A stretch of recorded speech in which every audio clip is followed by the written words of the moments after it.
देखें, एक विशिष्ट प्रयोग में प्रकाश विद्युत प्रभाव की अंतक वोल्टता 1.5 है। तो सबसे पहले यहां पर हम लिख दिए ज्ञात है, अंतक वोल्टता को V नॉट से लिखते हैं इस तरह से, है ना। तो यहां पर V नॉट का मान कितना हो गया, 1.5 वोल्ट। अब इसमें पूछता है उत्सर्जित प्रकाशित इलेक्ट्रॉनों की उच्चतम गतिज ऊर्जा क्या होगी। तो जब हम अंतक वोल्टता पढ़े थे तो उसमें सूत्र था K max equal to EV naught, है ना। बस इसमें मान रख देना है। K मैक्स बराबर E की जगह पर मैं E ही लिख देता हूं, क्योंकि दो तरह से आंसर होता है, इसलिए मैं E की जगह E लिख देता हूं।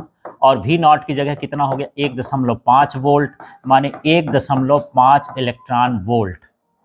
ये भी आंसर है। दूसरा आंसर जूल में लिखना है यदि, तो ये हो जाएगा 1.5 गुणे 1.6 गुणे 10⁻⁻19 जूल।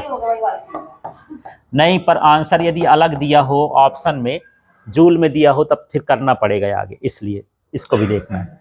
इसका गुणा कर देंगे तो 16 पंचे 80, 16 24 हो गया ना।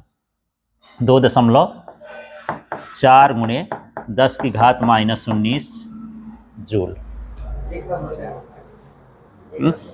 क्या ना, एक नंबर में आता है, ऑप्शन में आता है।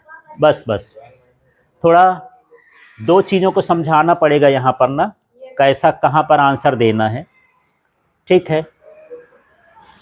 वैसे तो प्रश्न में लिखा है उच्चतम गतिज ऊर्जा ज्ञात करिए। अब ये नहीं बोलता कि इलेक्ट्रॉन वोल्ट में ज्ञात करना है कि जूल में। तो इस लाइन को समझना, ये सूत्र में लिखा हूँ, यहाँ पर E को E लिख दिया। इलेक्ट्रॉन वोल्ट में पीछे पूछेगा तो E का मान नहीं रखना है।